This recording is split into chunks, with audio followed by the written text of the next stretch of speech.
The city you consider as home is never so attractive as when you return to it after long and difficult times in other parts of the world. My name is Dr. John Watson. I had served and been wounded in the more remote regions of Afghanistan and had been discharged from the army with specific instructions to rest. The sight of London again was already working its soothing tonic. As I rode through the familiar streets, I never suspected that a chance introduction would lead me into the most amazing adventure of my entire life. Watson, old man! Hello, how have you been? It's good to see you. Not as well as you, obviously. You look great, old man.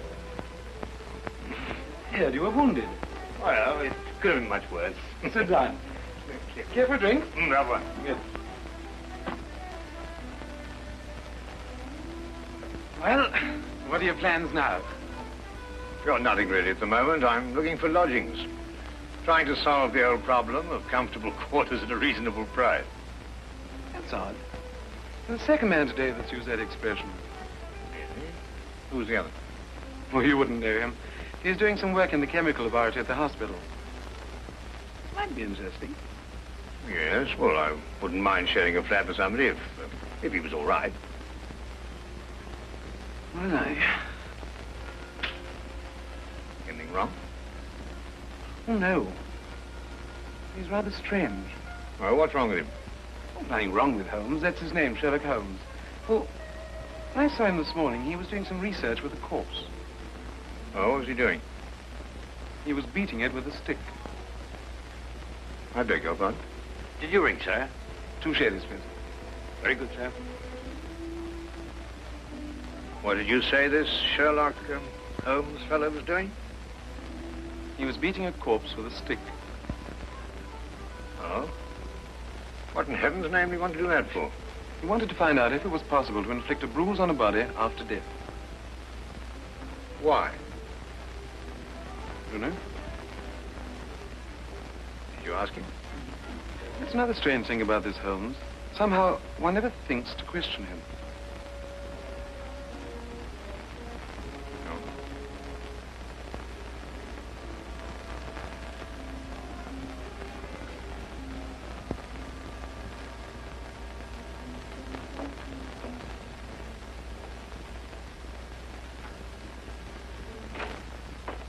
It works. It really works. You realize you've just entered the greatest chapter in the history of forensic medicine. You're Dr. Watson. Yes, I am. What works? A foolproof test for hemoglobin. You realize what this means, of course. No, I don't. You must be Sherlock Holmes. It will create a revolution in criminal investigation. Yes, I'm Holmes. How did you know I was Watson? Because you've just come back from Afghanistan. How do you do? How you do? How did you know I'd just come back from Afghanistan? Well, it's written all over you. The problem has generally been that a man is suspected of a crime months after the crime is committed. Then when they find bloodstains on objects of clothing, they can't be sure if it's blood, mud, or rust stains. But this solves the whole thing, of course. Oh, of course.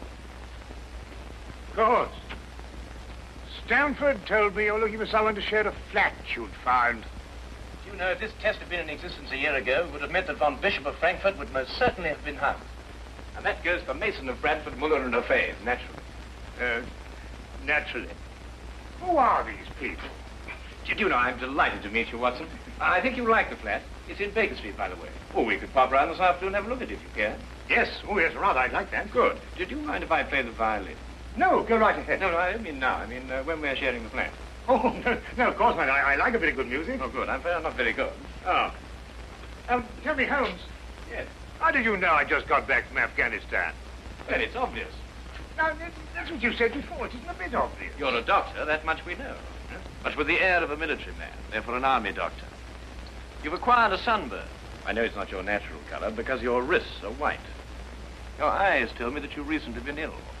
I'd say some sort of tropical fever. You use your left arm stiffly as though you'd sustained a wound. Now the problem becomes, where would an army doctor have contracted a fever, sustained a wound? The answer, my dear Watson, is in the present campaign in Afghanistan, naturally. Naturally. Of course, it's obvious. Naturally. Weeks examined the rooms at 221B Baker Street that afternoon and promptly moved in on the following day. I had, at this point, known Sherlock Holmes for only 24 hours. But the man's fantastic powers of perception, coupled with the almost unpredictable personality I'd ever encountered, kept me in a state of constant surprise when I wasn't being shocked. It was unbelievable, the things he knew and the things he didn't know. Now, really, my dear Holmes, you mean to tell me you didn't know that the Earth moved round the sun? Really? But every school child knows that. Well, now I know it, too. And I shall promptly proceed to forget it. But why? Yes. Why? Why should I remember it? Well, because it's a natural phenomenon. Well, is it important? Does it affect us? If you told me the Earth went round the moon, would it make any possible difference to our way of life? Well, to put it that way, no. Then it's useless information, and I shall do my best to forget it. I advise you to do the same. At times, I thought the man was joking and simply having a bit of fun at my expense. But I soon learned that he was in dead earnest. I also, unknown to him, made a brief classification of the man's knowledge. Literature? Nothing. Philosophy? Nothing. Astronomy? Nothing. Politics? Disinterested. Botany? He knew everything there was to know about poisons and absolutely nothing about practical gardening. Chemistry? Profound. Sensational literature? Without question, Sherlock Holmes knew the details of every horror perpetrated in the last 100 years.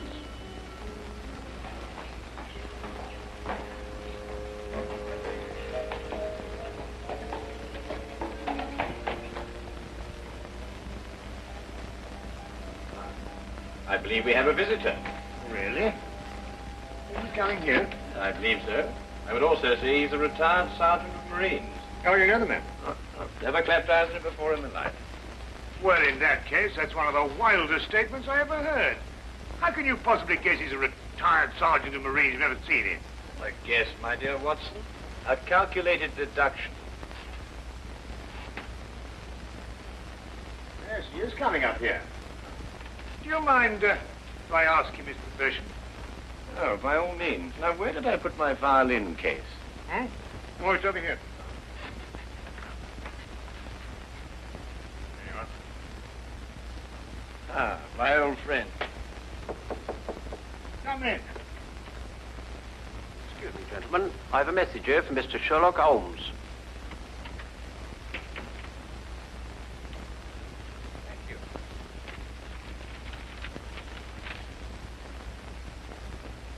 Excuse me. Sir? Do you mind telling me your occupation? Not at all, sir. I'm a civil servant employed by the police department. Thank you. I just wondered. Not at all, sir. How long have you been with the police department? Just a year, sir. Before that, I was a sergeant in the Marines. Good day, gentlemen. How did you know? An interesting letter, Watson. A very interesting letter. Perhaps you'd like to come with me. Where? To catch a murderer, of course. Of course.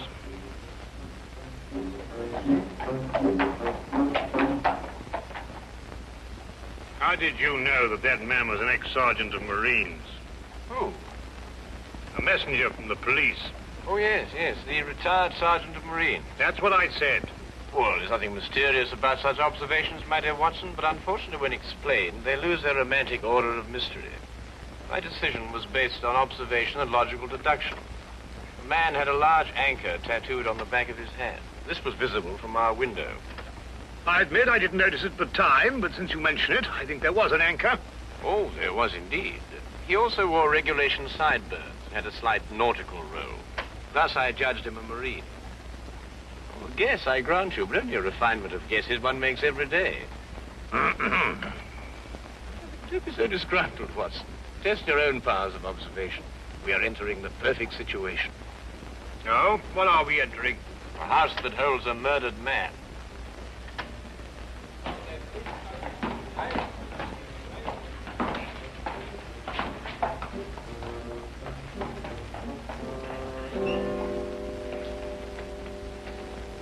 Is Inspector Lestrade inside? Yes, sir. May I have your name, please? Yes, Sherlock Holmes. This is Dr. Watson. Oh, that's quite all right, sir. Inspector Lestrade gave instructions to admit you. Oh, good. Oh, by the way, has the body been removed? No, sir, but the medical examiner's just gone. Oh, thank you. Let's hope they haven't moved things about too much. The police forces of the world seem to have an organized science of messing things about. Oh, I wouldn't say that, Holmes. Now then, move along there, everybody. Move along. There's nothing to see today. I don't know. I swear I don't know. I tried to help him. Don't you believe me? I had to do what I could. It was instinctive. It was instinctive for a woman like you to commit murder. That's not true. You know it's not true. I know you hate me, but you can't believe I'd do a thing like this. Yes, I can, and I do. Please. She's a murderess. You know it as well as I. She murdered your brother. It's a lie. Yes, it's a lie. The entire story's a lie. The relationship you had with my son was a lie. My son's been murdered. This girl's a murderess. Why she did it, what her motive was, I don't know. They were engaged without my blessing. I can only be grateful that she gains nothing by her crime. Your duty now is to convict her. Just a moment, please.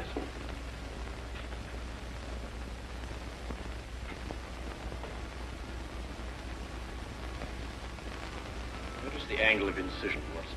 Yes. Well, the force of the blow and the general penetration of the upper region of the chest. How long would you estimate before loss of consciousness? Well, it's difficult to say. 30 seconds? Minutes? Oh, between the two. I see. And death? Shortly thereafter. 2 minutes? 3? 3 or 4, I'd say. Thank you, Watson. All right, take him out. Forgive the interruption. I would prefer to have been invited before the body had been moved. I thought you'd be interested, Holmes. Oh, thank you, Lestrade. Well, may I introduce my friend, Dr. Watson, Inspector Lestrade of Scotland Yard? How do you do? How do you do? So you're completely stuck, eh, Lestrade? What do you mean? Well, you thought I'd be interested. Why don't you admit it? You're in a jam. Magnificent cabinet work, don't you think? What you say isn't exactly true, Holmes. I've done you a favor. This is an interesting case. Of course, there are 1 or 2 unexplained details, but I don't believe it'll be long before we're What's clear. your principal problem? There's no motive. I found this girl with a knife in her hand. My brother lying dead on the floor. I found Peter on the floor. I tried to help him By stabbing him? by removing the knife. Anybody would have done the same thing. I love him. Oh, my dear young lady, there's no cause for you to alarm yourself. No one's accusing you of what happened. This would be a clear-cut case if only she had a reason for murdering him. There happened to be a policeman outside the house during the murder, and he said that no one came in except her. Well, what about the others? Who benefits by her death? Well, no one. The estate was left in such a way that if he died before he married, everything went to charity. My dear Inspector Lestrade, he didn't die before he married. This young lady and the man whose body was carried out of here have been married for at least a week. In the event of his death, I imagine everything passes to her.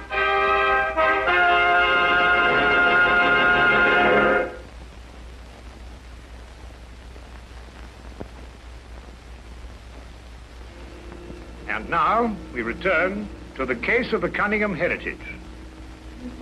How did you know they were married? Weren't you?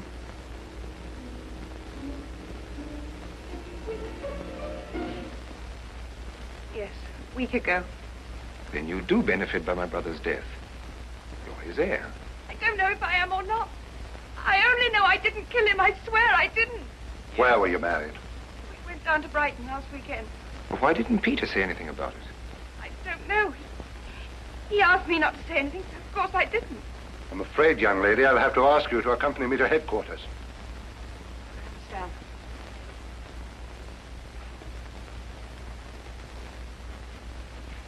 Excuse me, Inspector, I think I should tell my mother. Oh, yes, of course. Tell me, Holmes, how did you know they were married? Well, the man's hands had the remains of a sunburn and the fading marks of a narrow ring, but not as yet that indentation of the finger a ring generally leaves. A weekend in the sun at Brighton explains the whole thing perfectly. I didn't notice these things. Yes, I know. The young lady's hands were also sunburned, and to the same degree. Then the case is solved. Yes, it would appear so, wouldn't it? What are you looking for? How do you see that? What? Here, use this. Why, that's only the cut in the carpet. Yes, but it's a fresh one. Yes, but what does it mean? That's a good question. You'll stop looking for clues now, Holmes. Ah, you solved the case then? Completely. Oh, splendid. Seems this girl had a record.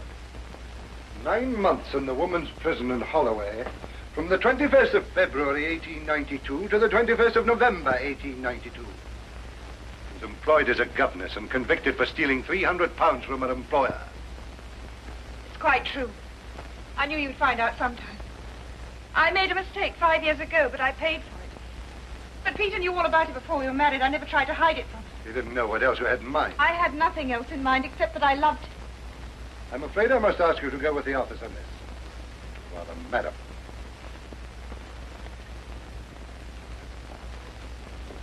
Well, that's how I like my cases. Fast and simple.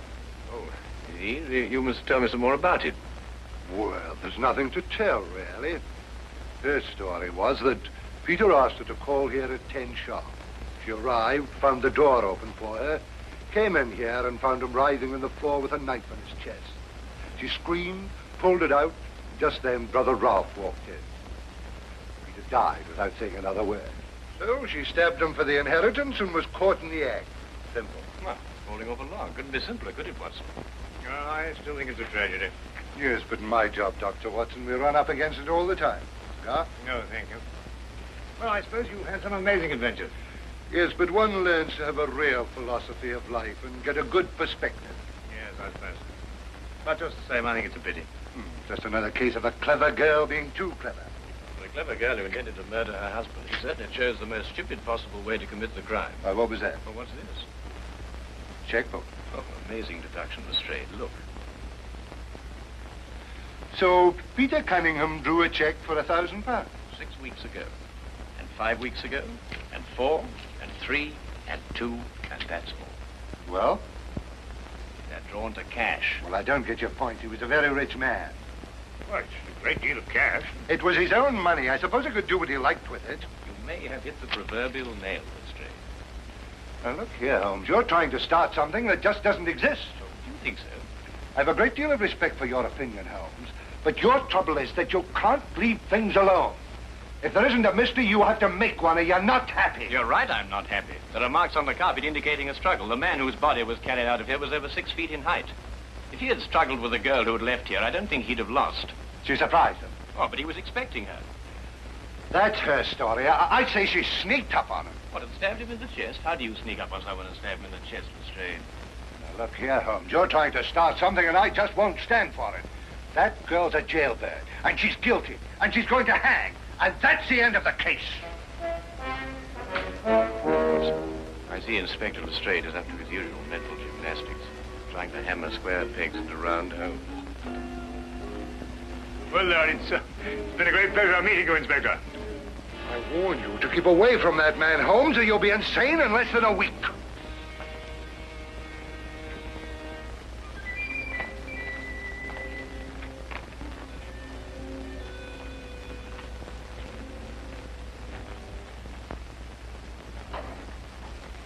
What time is it? Oh, 10:30. Perhaps you'd like to take a little stroll with me. Why? I'd like to investigate this afternoon's affair a bit further. Oh, yes. I'd like that. I thought you'd forgotten about it. Not at all. I've been thinking about it all evening. Shall we go? Then we must exchange our thoughts en route. Where are we going? To the Cunningham house. I didn't know you'd made an appointment there. I didn't. Oh, well, who do you expect to see? No one, I hope. Well, I'm terribly sorry, Holmes, but I'm afraid I don't understand what you mean when you say you want to go to the Cunningham house and you just... You can't do that. What? Well, you can't break into the house. Why not? It's against the law, that's why not. Why, if we're caught... That's it. What is? If we're caught. But that makes no difference. It makes no difference at all. The thing is, if we're caught, it's against the law.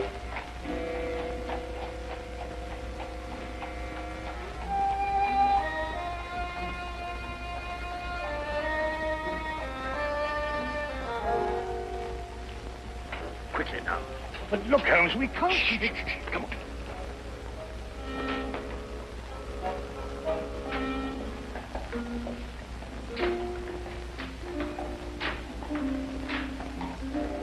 Good evening, Inspector. Good evening, Sergeant. Everything all right? Yes, sir. I just thought Sherlock Holmes might have dropped by. Where'd you get the key? The key's a burglar's too. A burglar's too? Street clear? Yeah.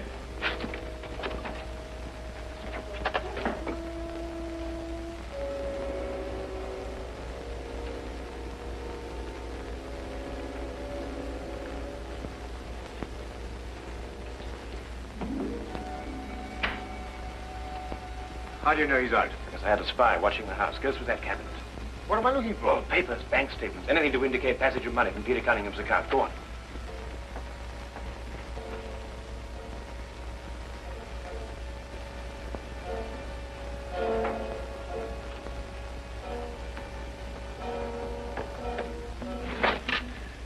It's absolutely ridiculous. Looking for something and you don't know what in order to catch somebody and you don't know who.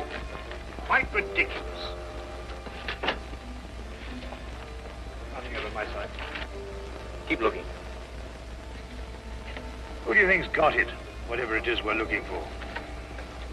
Why did Peter Cunningham try to hide the fact of his marriage? A week or a month would the main indifference as far as his mother was concerned. She would never have consented to his new bride anyway.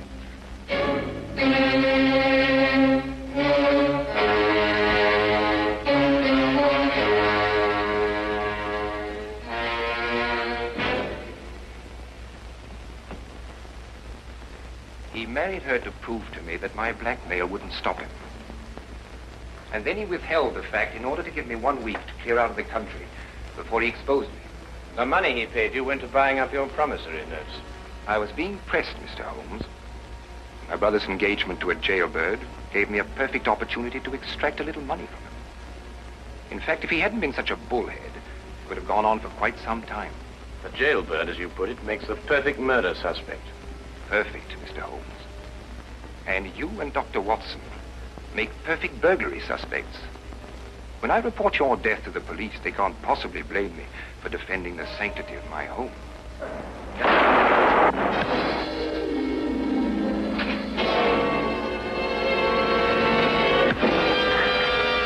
Well done, Watson. Oh, I could have done a bit better, only it was my bad shoulder. Quite all right, Watson. Think no more about it. So that's our murderer. Yes, the only possible one, of course. Only a man could have struck that blow. Peter died, as you say, within 3 or 4 minutes. And there was a bobby outside the whole time. Yes. Crystal clear. No, it's completely obvious. Well, what do we do now? What's going on here? Who fired that shot? We will sit with the good inspector, and with the aid of our evidence, a bit of logic, and a few simple diagrams, we will endeavor to convince him that night follows day, and that 1 and 1 inevitably makes 2. How did you two get in here anyway? Now, Inspector, calm yourself, calm yourself. Come, sit down. Now, there's a good fellow. Sit right here. Now, you see, we have a great deal to talk about.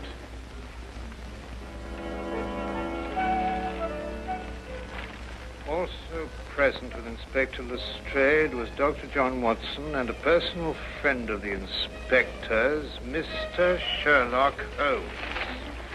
This is ridiculous. It's fantastic. This isn't the way it happened at all. This will revolutionize investigation, Watson. This whole account is a lie. Fingerprints, Watson. That's the coming thing. Oh, nonsense. What are you going to do about this? A bit more research. Here, give me your fingers on this sheet of paper. Oh, were you going to sit there with these disgusting little smudges and let them get away with this? Beg your pardon? Well, I won't. They're going to hear from me. Brilliant Inspector Lestrade, indeed. Why, it took you 3 hours to convince that bonehead. I don't know. Never in mind his life either. Just said he was innocent.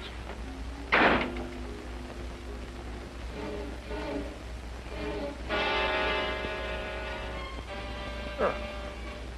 I wonder if he got more than a shoulder wound in Afghanistan.